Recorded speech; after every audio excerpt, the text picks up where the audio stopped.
넘어가 볼게요. 자, 일단 세 단계 돼 있지. 자, 첫 번째 문단부터 봅시다. 자, 주자학에서는 인간과 사회의 자연을 통일적으로 이해하고자 했기 때문에 인간 사회의 운영 원리인 도리와 자연 법칙인 물리를 다르게 파악하는 것이 아니었다. 자, 여기서 핵심은 뭐야? 주자학과 도리 그리고 물리를 다르게 파악하는 게 아니다. 이거지. 이게 뭐야? 인간과 사회의 자연을 통일 이렇게 본다는 거야. 자, 그러면은 첫 번째 문단 정리를 해봅시다. 일단 주자학이 나왔어. 자, 주자학에서는 어떻게 한다? 인간, 그 다음에 사회, 그 다음에 자연을 다 통일로 보고 있다. 그치? 자, 그 다음에 이렇게 보고 있는 건데, 그 다음은 뭐야? 그래서 인간 사회 운영 원리인 도리와 자역 법칙인 물리. 자, 여기서 따로 나가는 게 있어. 어떻게 나와? 인간에서는 도리가 있고, 그치? 자연에서는 뭐가 있어? 물리. 이게 우리가 뭐 그 지구과학 물리할 때 그 물리가 아니겠죠? 맞나? 아무튼 이렇게 있다고 우리가 얘기를 해봅시다. 그 다음에 이게 다르게 파악되는 게 아니었다. 자, 이게 글을 좀 많이 읽어보면은 알 수 있을 텐데 다르게 파악되는 것이 아니었다. 이게 원래 사실 같게 그러니까 똑같은 것이었다 이렇게 쉽게 얘기할 수도 있는데 굳이 왜 다르게 파악되는 것이 아니었다. 왜 한번 꼬아서 얘기했을까? 이게 왜 꼬아서 얘기했을까? 아직 끝까지 읽어보진 않았지만 여기서 우리는 한 가지 의문점을 들고 갈 수 있어요. 그게 뭐냐? 나중에 다르게 파악되나? 라고 우리가 얘기할 수 있겠지. 뭐 아닐 수도 있고 맞을 수도 있지만 끝까지 읽어보면서 나중에 다르게 파악될 수 있으니까 굳이 여기서 쉽게 똑같다 라고 얘기하지 않고 다르게 파악되는 것이 아니었다 이렇게 한번 꼬아서 얘기하는 걸 수도 있어. 자, 일단은 보고, 자, 이와 같은 관점은 이렇게 이게 같다는 뜻이지. 자, 그래서 이와 같은 관점은 군신 간의 의리를 비롯한 삼강오륜 등, 자, 뭐 군신 간의 의리, 뭐 이거는 신하와 그 다음에 왕, 임금이지. 이 간의 뭐 충성이라고 보면 돼. 충성.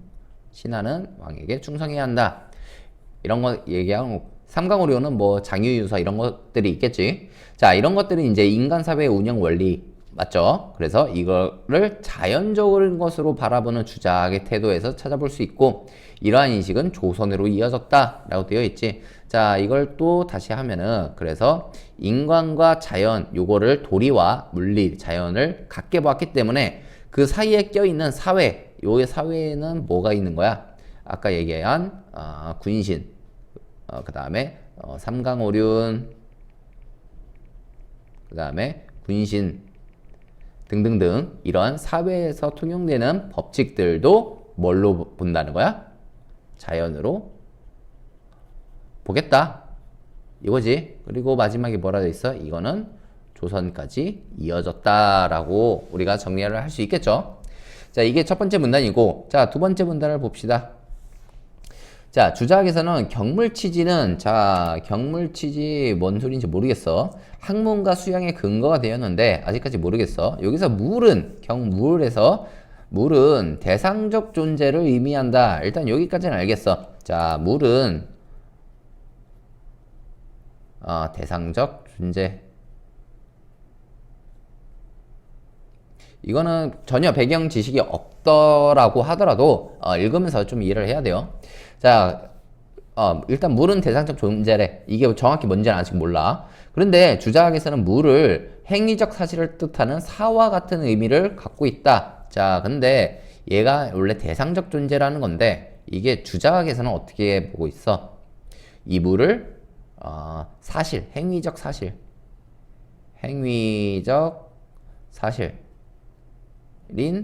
사와 같게 보고 있다라고 설명하고 있지. 그래서 이 물리와 사리는 같다. 자, 다시 정리해보자. 이 물리와 사리는 같대. 이게 뭐야? 물리라는 거는 아까 처음에 자연적인 걸 얘기했지. 그리고 이 사리는 행위적 사실, 이거를 같다고 하는 거고. 그래서 일반적으로 자연계 원리와 법칙을 뜻하는 물리는 자연 차이가 있다는 것을 의미한다 라고 되어 있지. 자, 여기서 중요해. 자, 여기서 말하는 물리는 여기 자연계 원리와 법칙을 물리하는 차이가 있다는 걸 의미한다는 거야. 그러면은 여기서는 이 물리는 자연이 아니라 이 행위적 사실, 이 사리와 같다. 즉 여기서부터 자연적인 것이 자연이 아니다라고 얘기할 수 있겠죠. 그러면은 아까 우리가 처음에 얘기했던 나중에 다르게 파악되나 요게 점점 맞아떨어지고 있는 거지. 그래서 주자학에서는 물리는 사리로서 인간 사회의 원리와 자연 세계의 법칙을 포괄하는 거다라고 되어 있어. 그러면은 물리는 원래는 첫 번째 요기에서는 그러니까 다시 좀 헷갈리니까 주자학과 주자학이 아닌 곳과 주자학인 곳 이렇게 두 개가 있는데 주자학이 아닌 곳에서는 이 물리는 자연이야. 그치? 그리고 사리 아까 사리였지? 사리는 인간이야. 이 두 개가 같아 똑같아? 다르지? 달라. 하지만 주자학에서는 이 물리와 사리를 같게 본다는 거야.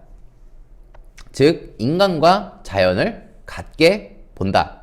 이렇게 보면 되겠지. 이 말은 뭐야? 주자학에서는 인간과 자연을 같게 보고 있다. 이렇게 설명하고 있어요. 자, 그래서 주자학 물리는 법칙을 포괄하는 거다라고 되어 있네. 그래서 따라서 취지의 지는 자연과학적인 지식뿐만 아니라 윤리적인 규범 등 인간사회의 운영 원리를 안다는 것을 의미한다. 좀 더 자세히 가면 이 물리라는 것에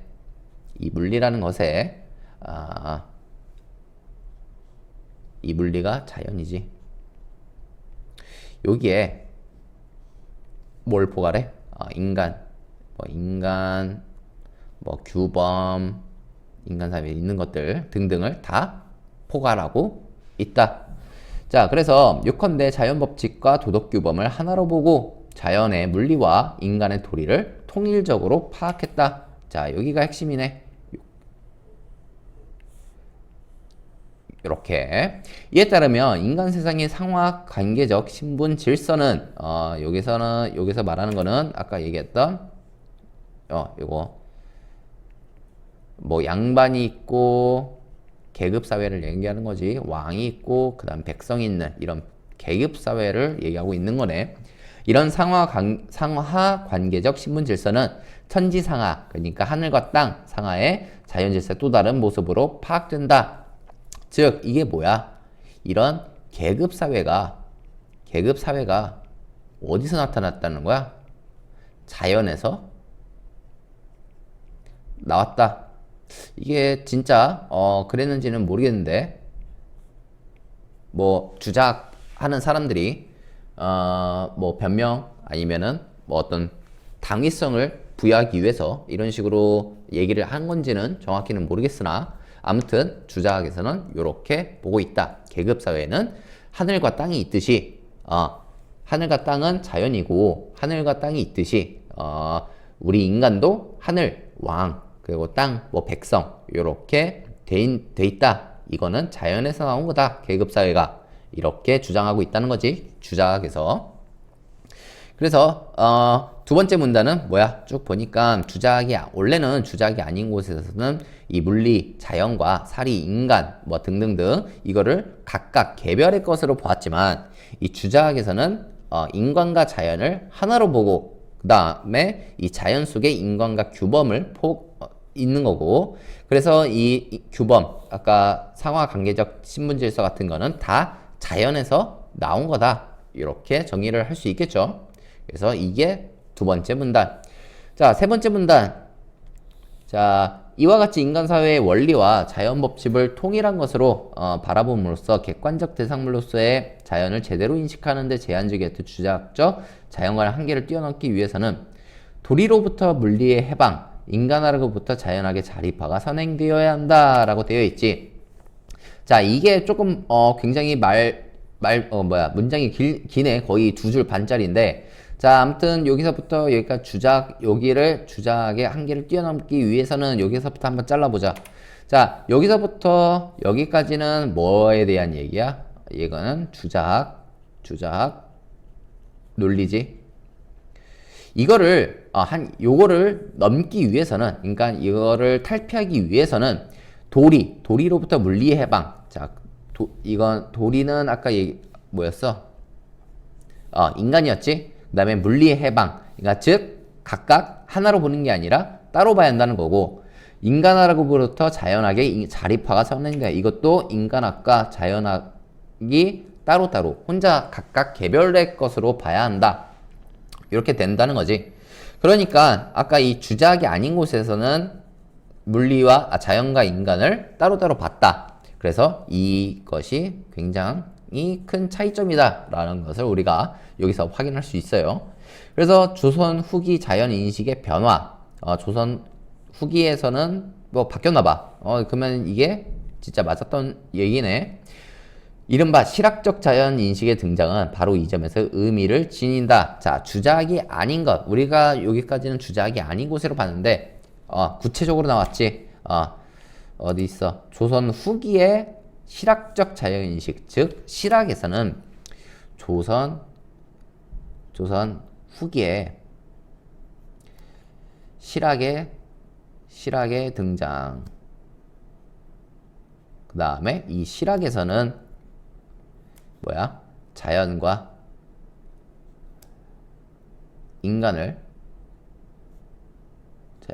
인간을 따로 개별로 인식, 이렇게 볼 수 있겠죠. 그래서 그러면 이 주작은 언제까지야? 뭐 조선 중기까지 주작을 이 논리가 통했다가 조선 후기에 실학이 나타나면서 실학에서는 자연과 인간을 개별로 인식한다 라고 바뀌었다는 거네. 그래서 정제두는 사람 이름인 거겠지. 인간사회의 운영 원리와 자연 법칙을 각각 생이지지, 배우지 않아도 스스로 깨닫는 선척적 지식과 학이지지, 배워서 안다는 후천적 지식으로 구분하였다라고 되어 있지. 자, 일단은 정리를 해봅시다. 그래서 이 실학의 누구야? 대표 주자 정제두. 이 사람은 뭐라고 했어? 선천적 지식. 한자까지는 안 쓰고, 그 다음에 후천적 지식. 이렇게 두 개로 세상을 바라보고 있다. 이익은 이것도 사람 이름이겠죠. 자연을 인간 사회와 관계없이 내재적 법칙에 따라 운행하는 것으로 보았다. 자, 지금까지 뭐 정제두도 나오고 이약도 나오고, 그 다음에 적약용도 나오네. 밑에 정약용 다 실학자지. 실학학자야. 실학자. 자, 우주 만물의 동일성을 부정하고, 그러니까 인간과 자연은 다 똑같다라는 것을 부정하고, 자연과 인간 사회를 분리하여 인간 사회와 관련된 모든 기호와 상징은 인간의 영역에 속하는 것이 자연의 영역이면서 이거를 구분하였다라고 되어 있지. 자, 여기서부터 여기까지 실학자들을 구체적 예시를 들면서 뭘 얘기하고 있어? 뭐 하고 뭐 했다는 거지? 요게 공통된 점은 뭐야? 자연 그리고 인간, 이거를 따로따로 봤다. 다 공통된 인식이에요. 이 세 명 다. 그래서 이거를 구체적으로 뒷받침을 해주고 있고, 즉 적용의 물리는 자연물의 속성, 기술의 원리, 자연 법칙 등을 뜻하는 거다. 자, 드디어 우리가 알고 있는 물리, 그 물리가 이 물리가 맞나?